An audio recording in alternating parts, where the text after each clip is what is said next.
is from the State Department. Is a diplomat.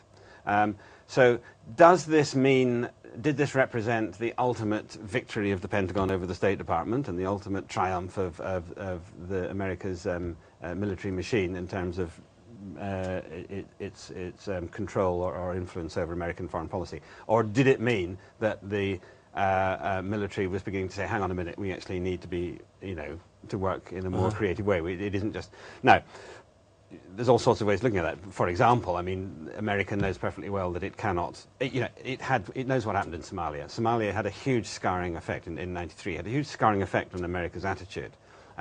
And America will no longer risk putting significant troops on the ground. That's the whole Black Hawk incident, about what, 18 American soldiers killed, dragged through the streets. Exactly. 93 Mogadishu. And an awful lot of Somalis killed and an awful lot of other people killed as well. Although it's the Americans that are remembered. Yes, indeed. So the question is can America... was this a genuine attempt to a more progressive alternative to that kind of engagement and to military engagement in Africa, or was it really actually just a more sophisticated attempt to exert control over the continent of Africa and the resources of Africa? I think the jury is very much out on that, and I think what is perhaps surprising is how much the jury continues to be out on that, despite the arrival of the new administration. Okay, well, you guys both sound as though you've still got a fairly open mind. One guy who has a fairly closed mind now because he's studied this for a very long time and has now come to a conclusion. Well, we'll hear from him in a moment, because some analysts who've been monitoring Africom since it was first conceived, I mean, some people say it goes way back further than 2005-06, are talking about the mid-1990s. They're very suspicious indeed, and one of them, I was talking about him, is an academic, and he's written about the US and their interest in Africa, a couple of books. He also accuses them of all kinds of dirty tricks. He is Professor Jeremy Keenan from the School of Oriental and African Studies here in London, and he says the years 1996 and 2001 are crucial to an understanding of what's going on. That was the year when American imports of energy, also American consumption of oil, its imports surpassed home production 50%. So at that point, more than half of American oil was being imported. Now, that had been developing right from the end of the Second World War, but 1996 suddenly, in a sense, was a symbolic date almost, because America was importing more than half. And at this point, you're beginning to get the realization that somehow America has to get control or find more oil resources. So you're then getting the beginnings of the fact that Iraq, of course, is a major source of the war in Iraq was being conceptualized at this time. But Africa starts moving up the radar very, very rapidly.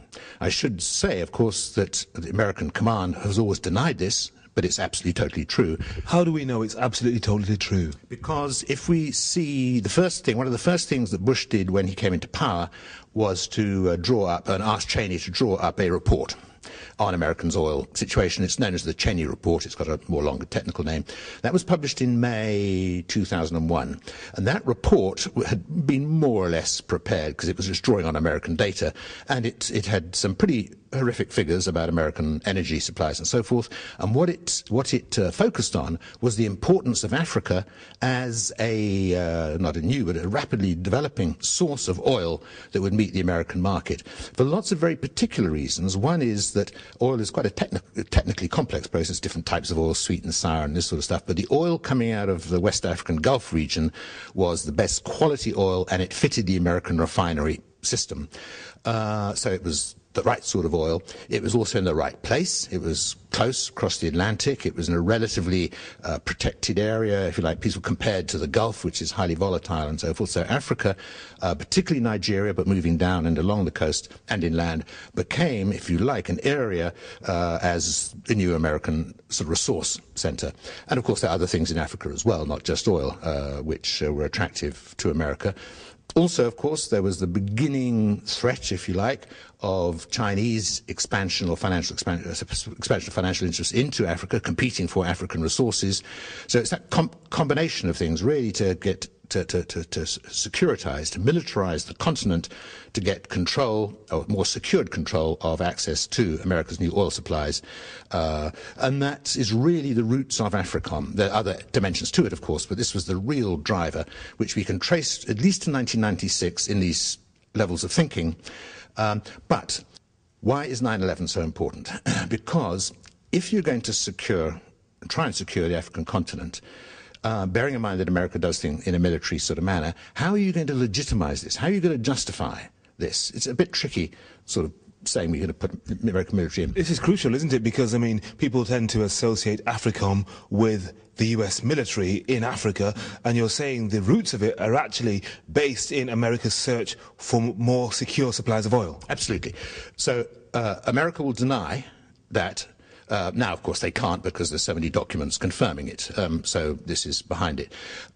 What America will say is we're really there for the development and the security, and development and security go together, etc., etc., etc., of Africa. But where this becomes critical is that 9/11 provided America with the idea to use the war on terror to justify militarization. The problem was there was no terror in Africa. Now, what I've been writing, and which I'm becoming increasingly censored over politically, with publishers withdrawing stuff, very interesting situation actually, but it's all now published, is that what America did in 2002 was to fabricate terror in Africa. Professor Jeremy Keenan from the School of Oriental and African Studies here in London. Now, the incident he was referring to concerned the kidnap of a group of 32 European tourists in the Algerian Sahara in February-March 2003, led by Islamist extremists with alleged links to Algeria's secret military service. Knox Chitio, when it comes to so-called terrorism in Africa, you heard the Professor Keenan saying there really isn't any of the kind that we would normally understand here in this part of the world or in the States. How secure is Africa? How